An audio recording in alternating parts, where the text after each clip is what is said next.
से नौजवानों को रोजगार दिला पाए? बच रहे हैं कि भाई से दूर रहो, हमारे लोग तो अपने आप सारा काम कर लेंगे, किसी की जरूरत नहीं है। चुनावी सभा में हमें आने का मौका मिला है और आप ये जानते हैं कि 5 साल में एक बार विधानसभा में अपनी वोट का इस्तेमाल करके ताकत बढ़ाने का मौका हमें मिलता। लेकिन आपके यहाँ अच्छी बात यह है कि उपचुनाव हो रहा है और 2 साल बाद ही आपको ये मौका मिल गया है। मैं जिस तरह से सुबह से घूम रहा हूँ और घूम के ये देख रहा हूँ कि बड़ा समर्थन जो है भाई चांद बाबू को यहाँ इस विधानसभा में मिल रहा है और इस समर्थन की वजह से बड़े बड़े धन्ना सेठों के, पैसे वालों के, तानाशाहों के, गुंडागर्दी करने वालों के पैरों तले की जमीन सरक रही है। मैं ये जानता हूँ कि जिस तरह का भाईचारा आप लोगों ने बनाने का काम किया है, जिस तरह से आपने ये मन पक्का किया है कि हमें अपने बीच के अपने साथी, अपने भाई क्षेत्रीय प्रत्याशी भाई हाजी चांद बाबू को मौका देकर उनको ताकत देनी है, वो काबिल तारीफ है। मैं बहुत लंबी चौड़ी आपसे तकरीर आज नहीं करना चाहता क्योंकि अभी भी कई कार्यक्रम बाकी, लोग इंतजार कर रहे हैं। मुझे आपके यहाँ में जल्दी आना था लेकिन रास्ते में गंगा स्नान की वजह से जो पूरा रास्ता बंद हुआ है उसकी वजह से आने में समय लग गया। अगर वो समय न लगता तो आपके गांव में मैं लगभग 4:30 बजे के करीब पहुंच जाता। मैं ये भी मानता हूं कि आपने कई घंटे इंतजार किया है, इसके लिए मैं आपका बहुत बहुत धन्यवाद और शुक्रिया अदा भी करता हूं। सम्मानित साथियों, जिस तरह से एक बड़ी सुंदर माला आप लोगों ने हमें पहनाई, उससे हमारा मान बढ़ाने का काम किया और सम्मान के तौर पर गुलदस्ते देने का काम किया। इस माला की तरफ से आप देखो, ये माला तभी दूसरे का सम्मान बढ़ा पा रही है जब इतने सारे फूल इसमें एकजुट होकर मिलजुल के और उस फूलों के इकट्ठे होने से ये तैयार हुई है।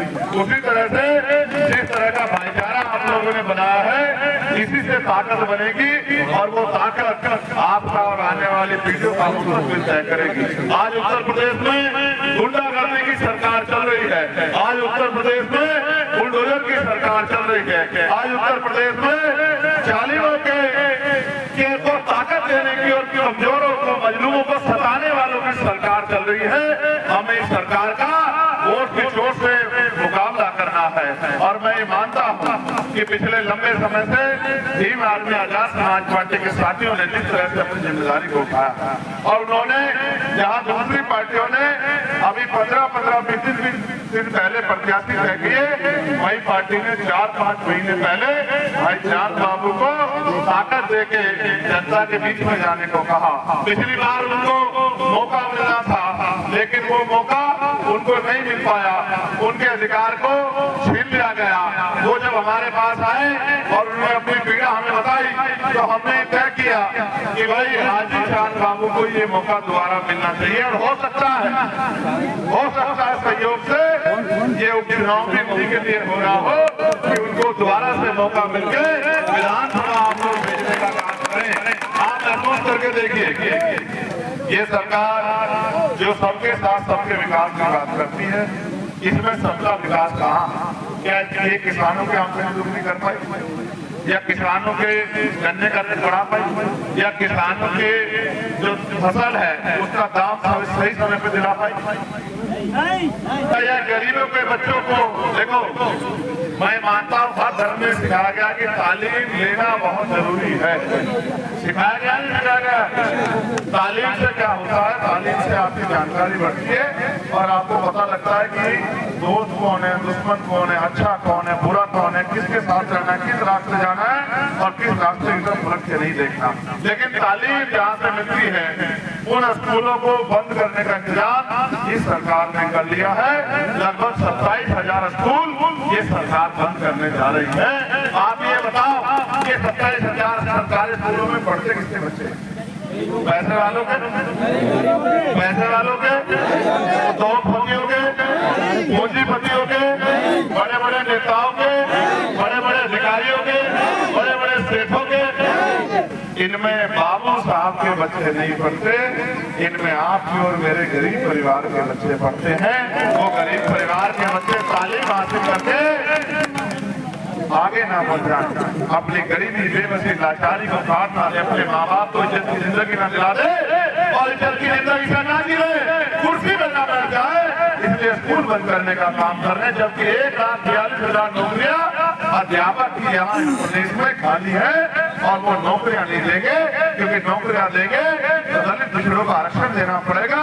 1,42,000 में से लगभग 70,000 नौकरियां दलित पिछड़े वर्ग के लोगों के घरों में आएंगी। उनमें मुस्लिम भी है, उसमें हिंदुओं पर हिंदू बैकवर्ड भी है, उसमें शेड्यूल कास्ट के सब जातियों के लोग हैं। तो इतने परिवार खुशहाल होंगे, इसलिए इन परिवार को खुशहाल नहीं होना, भले स्कूल बंद करा दो।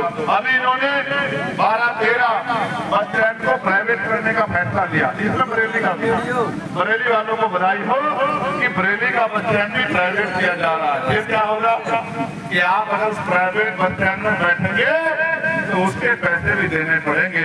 आज जो शौचालय में चले जाते हो वहाँ शौचालय के पैसे भी देने पड़ेंगे। जब पीने का पानी यूज कर लेते हो टंकी का, वहाँ पीने के पानी के पैसे भी देने पड़ेंगे।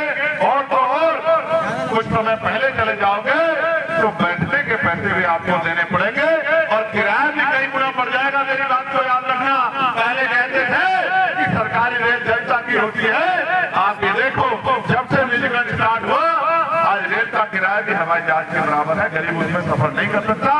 अमीरों के लिए वंदे भारत और गरीबों के लिए ऐसी ट्रेन जिसमें इतनी बुरी तरह से लोग घर के घर पहुंचने का काम करते हैं।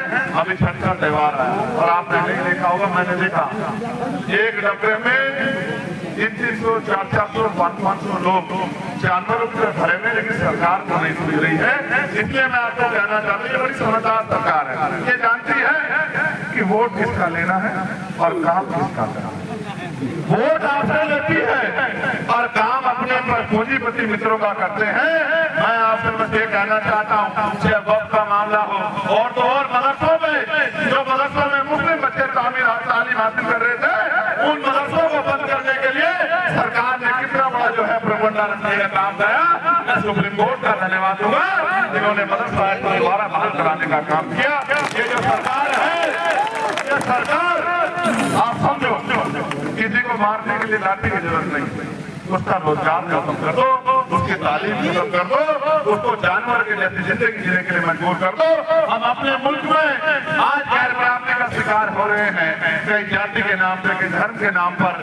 कोई मूछ रखने पे मारता है, कोई घोड़ी बैठने पे मारता है, कोई मटकी छूने मारता है, कहीं हजरत पैगंबर मोहम्मद साहब का नबी की शान पर गुस्ताखी करके एक माहौल बिगाड़ने का काम किया जाता है। और जिनको आप सेकुलर नेता कहते हो, ये नेता घर में बढ़ के जो है चैन से पढ़ के सोते हैं और मेरे भाई सड़कों पर निकल के आते हैं। ये हम ही थे जिन्होंने गाजियाबाद में आंदोलन करके उस बंदे को जेल में गिरवाने का काम किया।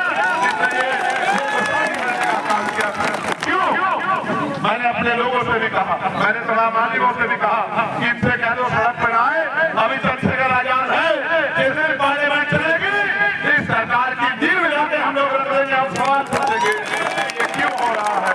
लेकिन साथियों, मैं पार्लियामेंट में 2 सवाल पूछ लूंगा, लेकिन असेंबली में मुख्यमंत्री योगी आदित्यनाथ से हाथ से हाथ मिला के कौन पूछेगा, वहाँ तो मैं नहीं हूँ, वहाँ तो मैं नहीं हूँ, वहाँ मेरी गैर मौजूदगी में उससे हाथ से हाथ मिला के कौन पूछेगा। हमारे बच्चों का भविष्य बर्बाद कर रहे हो, हम ऐसे छोड़ने वाले नहीं हैं।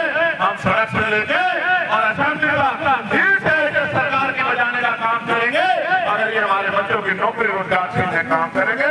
मेरा विश्वास है, बहुत सारी पार्टियां यहाँ है ना, किसी को बुरा नहीं, किसी के 100 MLA हैं, किसी के 30 सांसद है, 40 सांसद है, मैं एक सांसद हूँ और हमारे नेता निजाम चौधरी जी यहाँ बैठे हुए, सलीम साहब हमारे नेता प्रभारी यहाँ के बैठे हुए हैं और ये जानते हैं पहले दिन से पार्लियामेंट में जिस तरह से मैंने आवाज उठाई है, पिछले लंबे इतिहास में कोई ऐसा आदमी नहीं हुआ होगा जिसने इतने कम समय में हर आदमी के मुद्दे को उठाने का काम किया और सरकार से जवाब मांगने का काम किया, सरकार को सुधारने का काम किया। तो कुछ लोगों के लिए साथियों राजनीतिक व्यापार पैसा लगाना है, पैसा कमाना, सच भी है, पैसा खर्च करते हैं फिर पैसा कमाते हैं। इस राजनीति से गरीबों का भला नहीं होता। गरीबों को अगर अपना भला करना है तो उन्हें अपने बीच के व्यक्ति को जिस पर भरोसा करते हैं उसको ताकत देनी पड़ेगी। जिस तरह नगीना के लोगों का मैं धन्यवाद करूंगा, उन्होंने मुझे ताकत दी। आप भी हाजी चांद बाबू को ताकत देके मेरे इस बहादुर भाई को असेंबली में भेज के इस गुंडागर्दी वाली सरकार से अपने साथ होने वाले जुल्म का हिसाब मान सकते हो। जिसके घर पे बुलडोजर चला दो, जिसका मकान गिरा दो, जिसके बच्चे को गोली मार दो, जिसको जो है घर से उठा के जेल में बंद कर दो, अभी आधार कार्ड छीन रहे हैं, फिर जो है वो पहचान पत्र छीन लेंगे, फिर वोट नहीं गिरने देंगे। तुम तो कह रहे हो तुमने बहुत काम किया, तुम तो कह रहे हो सबका साथ हितों का विकास कर रहे हैं। अगर हिम्मत है मुख्यमंत्री जी तो फिर चुनाव करा कर देखो, अगर आपकी जमानत जब्त नहीं हो गई तो मुख्यमंत्री के हाथ आया लड़ने के लिए, मैं तो मुख्यमंत्री को चैलेंज करने उसके हाथ चुनाव लड़ने चला गया था। और मेरे यहाँ जाए लगेगा भी चुनाव लड़ने 7-8 विधानसभा है जिला बिजनौर में, कोई से एक पे आ जाए, अगर जमानत जब्त करवा के नहीं भेजी तो हमारा नाम तो ये तो हाथ। लेकिन अभी क्या करना है, पहले 13 तारीख में वोट पड़ रहे थे तो बच्चा कह रहा था कि चांद बाबू जीतेंगे, कह रहा था नहीं कह रहा था, और चुनाव समीकरण में जीते जाते हैं। यहाँ हमारी पार्टी का बेस वोट बिल्कुल मुट्ठी बंद होकर चांद बाबू के साथ रहा। जानते चांद बाबू के समाज का वोट, हमारे मरीन समाज का वोट, हमारे किसान जातियों का वोट, हमारा पिछड़े वर्ग का वोट, हमारे कश्यप समाज के लोग, प्रजापति समाज के लोग, पाल समाज के लोग, जोजा समाज के लोग, तमाम लोग जिनके लिए हमने लड़ाई लड़ी है वो भी हमारी पार्टी में बहुत मेहनत करते हैं। उनका भी विश्वास हमारी तरफ है, वो भी हमें वोट कर रहे हैं। आप देखना धीरे धीरे माहौल बदलेगा और जब 20 आएगी 13 की जगह 26 कर लो या 20 की जगह 23 कर लेना, परिणाम एक ही होगा कि भारतीय जनता पार्टी को हराकर आजाद समाज पार्टी का प्रत्याशी जीतेगा और विधानसभा में जाके एक जुट का हिसाब लेगा। लेकिन ये तभी संभव है जब आप अपने वोट का इस्तेमाल करो और 20 तारीख को जब आप वोट डालने जाओ तो बिना किसी घबराहट के एक वोट केसरी का बटन दबाकर हाजी चांद बाबू को देने का काम करो। और अगर आपने ये कर लिया क्या होगा पता, फिर ये होगा कि अभी तो चाहे असेंबली में कोई कानून पास करवा दो कोई बोलता नहीं है, लेकिन अगर उसके बाद कोई भी कानून गरीबों के खिलाफ बनेगा तो एक मजबूत सशक्त आवाज इस क्षेत्र के गरीबों की चांद बाबू के रूप में सरकार से टकराने का काम करेगी, सरकार से आंख मिला के अपनी हिस्सेदारी मांगने का काम करेगी, अपने क्षेत्र की समस्याओं का हल कराने का काम करेगी। मैं आपकी बच्चों में बोला नालियों के हाल देख, सड़कों के हाल देख, सरकार ने कहा बिजली का भी माफ करने किया। सच तो ये है कि सरकार एक ही काम कर रही है कि ना वो बिजली का बिल माफ करेगी ना और कुछ माफ करेगी। इस सरकार के घमंड को हमें 20 तारीख को वोट की चोट से तोड़ना। बताओ मदद करोगे नहीं करोगे भाई, बताओ पक्का? ऐसा तो नहीं कि देखो। अच्छा एक बात और बता दो, आप में से कोई एक आदमी जो जिम्मेदार समझदार यहाँ बैठा है ये बताओ और किसी पार्टी में प्लस वोट तो नहीं है भाई? प्लस वोट तो नहीं है किसी भी पार्टी में? नहीं। आजाद समाज पार्टी के खिलाफ किसी प्लस वोट है? नहीं है। तो बिना प्लस वोट के बोल नहीं बताओ, प्लस वोट है किसी में? नहीं है। यहाँ शेड्यूल कास्ट का कितना वोट है वैसे में?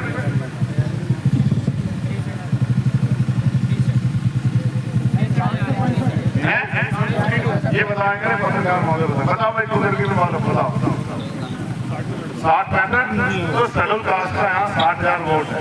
वो 60,000 वोट में से उनका परसेंटेज भी खूब रहता है तो लगभग 44,000 वोट पड़ेगा। और मैं लिख कर देता हूँ चांद बाबू की गिनती ही 40,000 से शुरू होगी। थोड़ा सा सहयोग आप कर देना, तो कहते हैं ना कि भाई थोड़ी सी आड़ आप लगा देना तो भारतीय जनता पार्टी का ढक्कन बंद होने में ज्यादा समय नहीं लगेगा और आपका आदमी जीत के विधानसभा जाएगा। मैं आप सबका धन्यवाद करता हूं और प्रभारी जी का, हमारे नेताओं का जो मेहनत कर रहे हैं, जिस तरह से हमारी प्रदेश की टीम ने नगीने को चुन चुन के यहाँ लगा के इस क्षेत्र को तैयार करने का काम किया, जोन बनाए, जोन के सभी नेताओं का, अपने सेक्टर के सभी नेताओं का भी मैं धन्यवाद